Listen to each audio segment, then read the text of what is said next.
Artemis, a goddess's guide to pacing love. Intro: reclaiming your sacred pace. Love should feel like breath, not chase, a rhythm, not a race.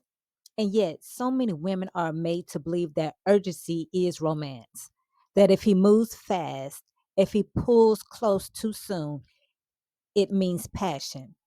But Artemis does not chase. She does not rush. She moves in her own divine timing, trusting instinct over impulse. And she teaches you to do the same. If you have ever felt swept up in a connection that moved too quickly, if you have ever ignored the discomfort in your gut because the love felt intense, if you ever lost sight of yourself in the rush, this is for you. Welcome back, Sacred Souls. I am Shadow Moon, Priestess, Oracle, and Head Mistress at this Dark Mother Mysteries School, guiding you along the sovereign path of the Divine Dark Feminine. Here, where we honor the Divine Dark Mother, reclaim our sovereignty, and restore our sacred boundaries. If you are reclaiming your power, rejecting societal conditioning, and walking the sovereign path of the Dark Feminine, you are home. Make sure to like, share, and subscribe to this channel. Today, guided by Artemis, the fish protector goddess, we address a crucial topic: the pace of love. Too often, intimacy is rushed, leaving our sacred boundaries compromised. Let's begin. Lesson 1: how predators rush intimacy to bypass boundaries.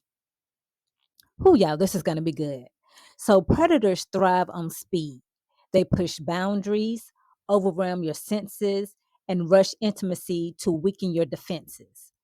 Quick declarations of love, early commitments, and constant pressure are tactics designed to bypass your intuition. When loves move too fast, ask yourself, why? Because real love has no reason or no need to rush. It does not fear time, space, or patience. But predators, those who seek control rather than connection, use urgency as a weapon. They move swiftly so you won't have time to think. They overwhelm you so you won't feel the warning signs. They bypass boundaries, hoping you won't notice until it's too late. Fast love is not always real love. As an embodiment of the dark feminine, we do not rush into love or anything for that matter. We do not fall in love. Rather, we walk into it cautiously, strategically, and with maturity into it, all while safeguarding our hearts. Artemis guides us in discerning the difference before any harm is inflicted or damage is done. Lesson 2: Artemis and the art of moving in your own divine time. Artemis, the goddess of autonomy and protector of women, embodies the art of moving at her own sacred pace. She teaches us the importance of trusting our instincts and honoring our internal rhythms. She moves with instinct, not impulse. She knows that time reveals truth, and she does not allow urgency to cloud her vision or judgment. Her boundaries are clear. She does not give herself away freely. She does not stumble into decisions. She does not move simply because someone else wants her to.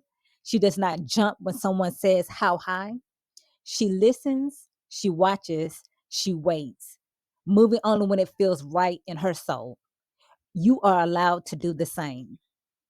No external pressure, expectation, or manipulation should ever rush you. Artemis empowers you to honor your pace, regardless of societal norms or external demands. You do not owe anyone immediate vulnerability. You do not have to move fast just because they want you to. You are allowed to pace love in a way that honors your spirit. If he doesn't respect that, if he pushes, if he demands, if he guilt trips you with slowness or for your slowness, he does not value you. He values control, and that is your sign to walk away. Lesson 3: love built on slowness and sacred observation. There is wisdom in slowness. There is magic in pacing love like a goddess, watching learning, trusting your instincts above all else. Real love isn't hurried, it's thoughtfully nurtured through patience and sacred observation. So, yeah, take your time to deeply observe, listen, and feel into every interaction and encounter. Allow relationships to unfold naturally. And I know that I'm prefacing this by speaking in loving relationships, but yeah, you should also do the same when it comes to your friendships and anything for the matter, whether it's a job, um, like I said, a friendship or anything. Like if you're going on a girls trip, always move at your own pace.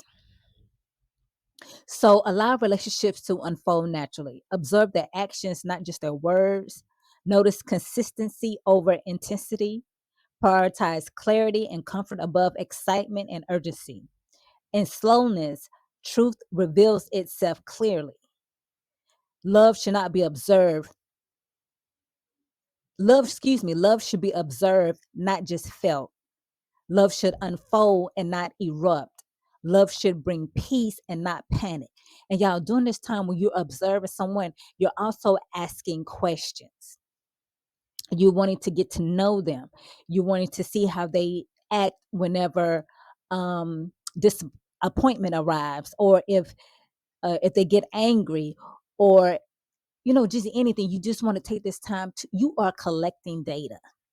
That's what you're doing, and you're watching and waiting and just seeing how they react to different things. And you want to be able to see how somebody acts within a whole 4 seasons. And when I say 4 seasons, I mean spring, summer, fall, and winter, to really get to know somebody, because people tend to put on their perfect or best face in the beginning, like maybe the first 3 to 6 months. But at the time, the truth then starts to slowly come out or slip out, and then you start noticing a change. So just take your time. Love should not bring Love should bring peace and not panic. Artemis does not throw herself into what is uncertain. She studies the patterns, she listens for truth beyond words, and she asks you, before you give your heart, have you truly seen him? Lesson 4. Redefining love as peace, not urgency. Love is not urgency. Love does not demand, does not rush, and does not consume. Society often romanticizes urgency as passion, yet true love never feels desperate or anxious. Authentic love is peaceful, safe, and steady. If love unsettles you, it is not love, it is strategy. If love makes you question yourself, it is not love, it is persuasion. If love insists on fast closeness before trust has had time to grow, it is not love, it is a warning.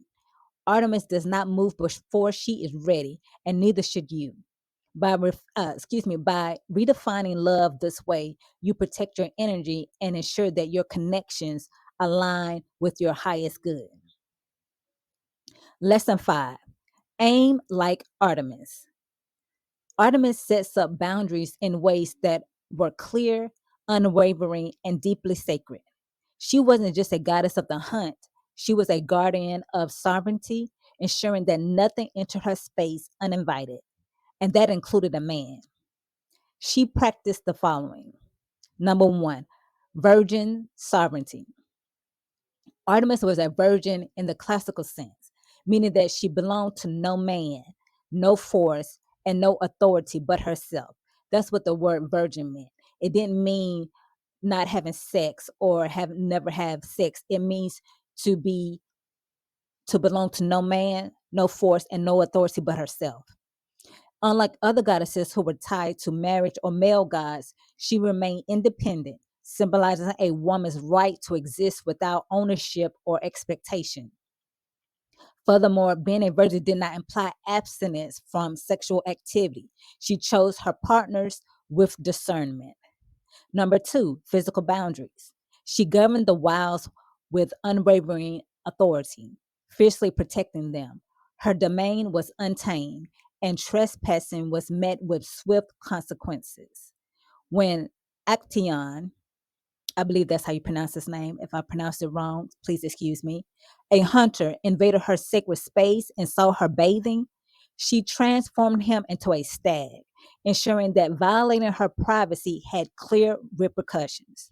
Similarly, it is essential to ensure that when boundaries are crossed, they are addressed promptly. The violation is clearly acknowledged, and if the offender fails to respond appropriately, they are removed.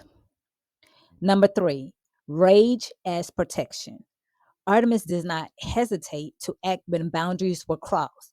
When her priestess Castilio suffered and betrayal at the hands of Zeus, Artemis did not overlook the injustice. She held firm in her principles, embodying the necess.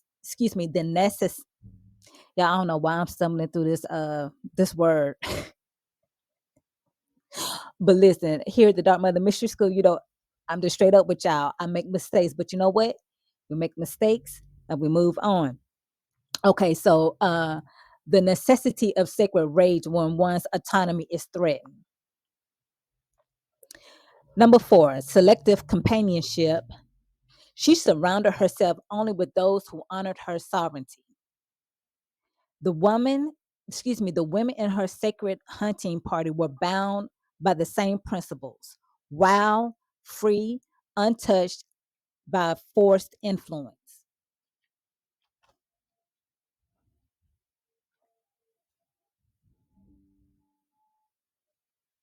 Sorry, y'all. My computer was about to die, and I do not want to lose this recording.